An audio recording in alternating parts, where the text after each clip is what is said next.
shop vac combination with a separator, and I used to have a large 16-gallon barrel that was part of the shop vac base, and that was kind of heavy and to lift around. It was also large, too large to have in my small workshop, so I got rid of that, and I fitted this shop vac motor to this 5-gallon bucket here. And that's all I really need, because most of the dust goes right into here, into the first separator chamber. So what I want to show you here is how I did this.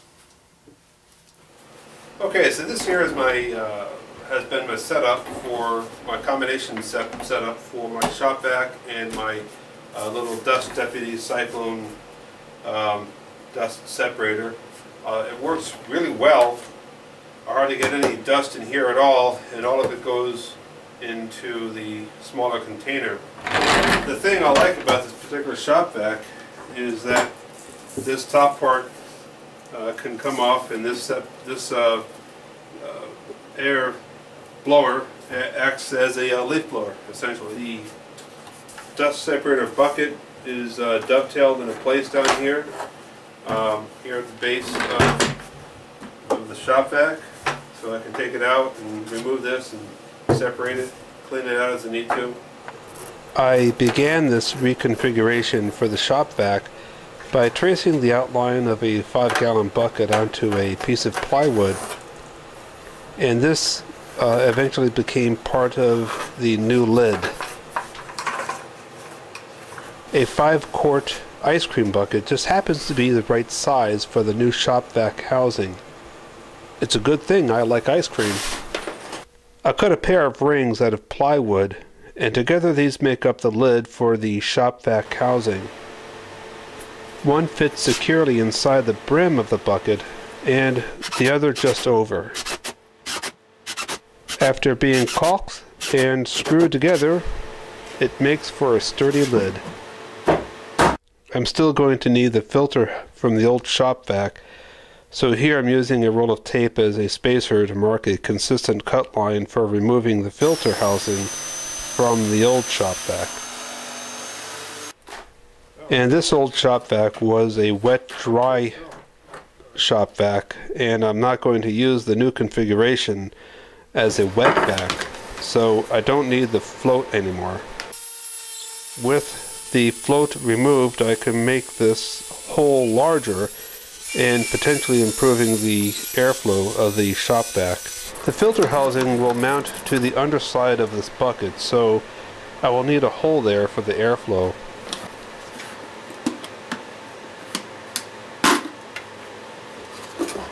Well,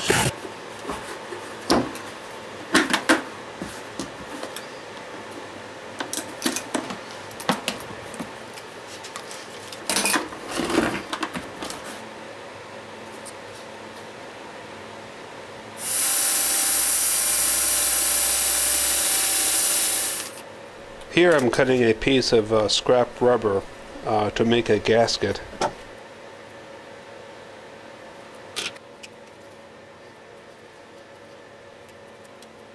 Okay, I have this wood flange here that's going to go on the bottom of the ice cream bucket, on the side of that. And I cut this piece of rubber gasket out of some spare part rubber roofing. And here's the flange that's going to go on there, and that's going to get screwed through the bucket and the flange, or the gasket, and into the wood flange on the other side. Now, to hold that wood flange in place for me, I have another ice cream bucket. Set that on top of there. Put the ice cream bucket on top of that. Now just line up the holes.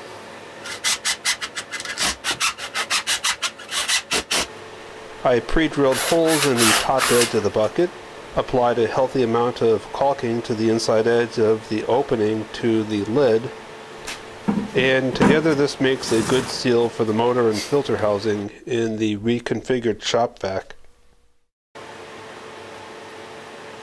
Alright.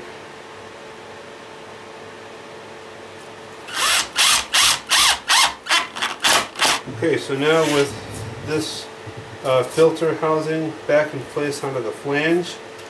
I'll install the filter back on there.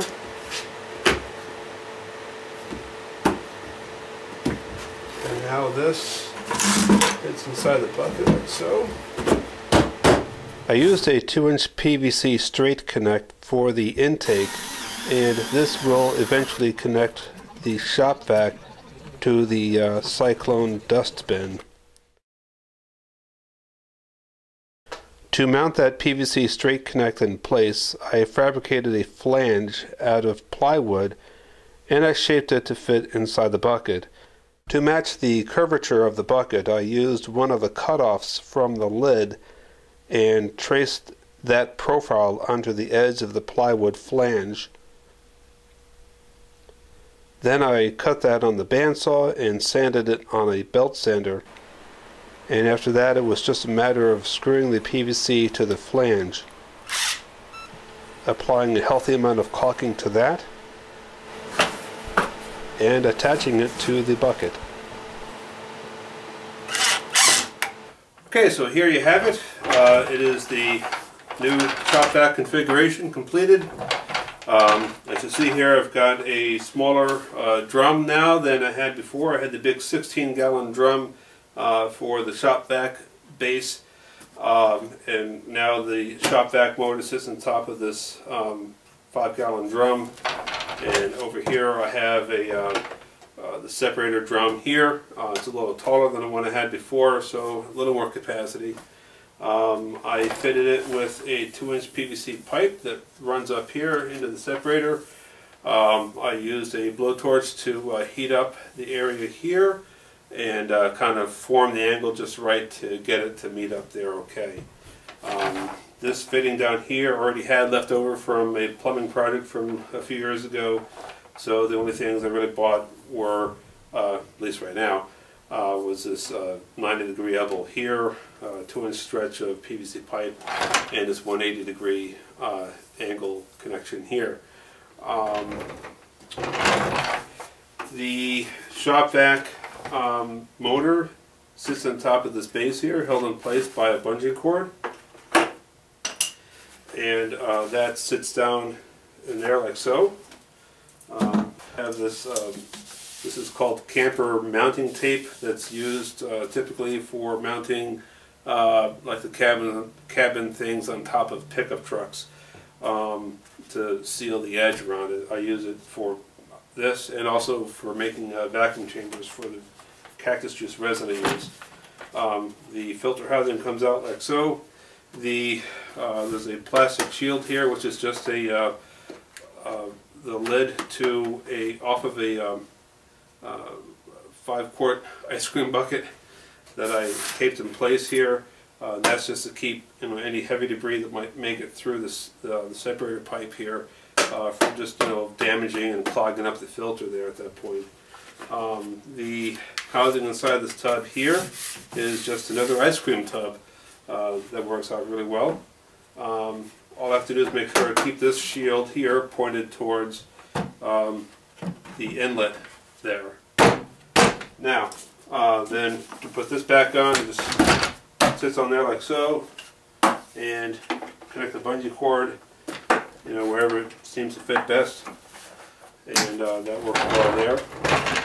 Now this comes off as so. I just have to take this off at the top, and then down here I have a pin that holds the drum to the separator in place with the 5-gallon drum to the main shop vac. This drum is screwed to the bottom to the base here, to the plywood base, and this just holds in place by way of this pin. And so it just slides out like so, and then there's that retaining pin there, and it just slides back in. And then in addition to that, I have some 1/2-inch plywood here at the base that just holds this drum in place so it doesn't swing back and forth left and right.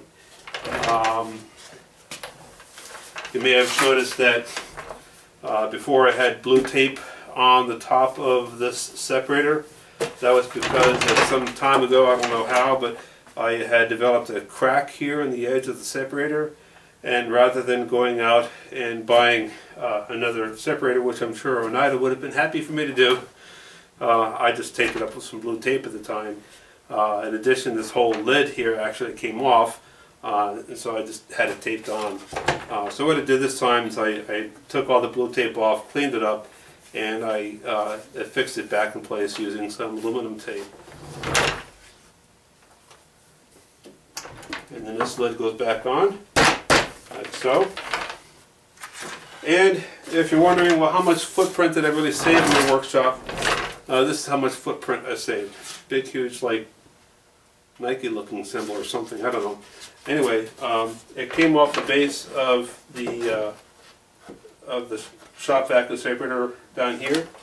And as you can see that, you know, it wasn't a whole lot of space saved, but that's still enough. I mean, I probably saved a good square foot or more, maybe 2 square foot on that. And when you have a small one-car garage workshop like I do, every square foot is premium.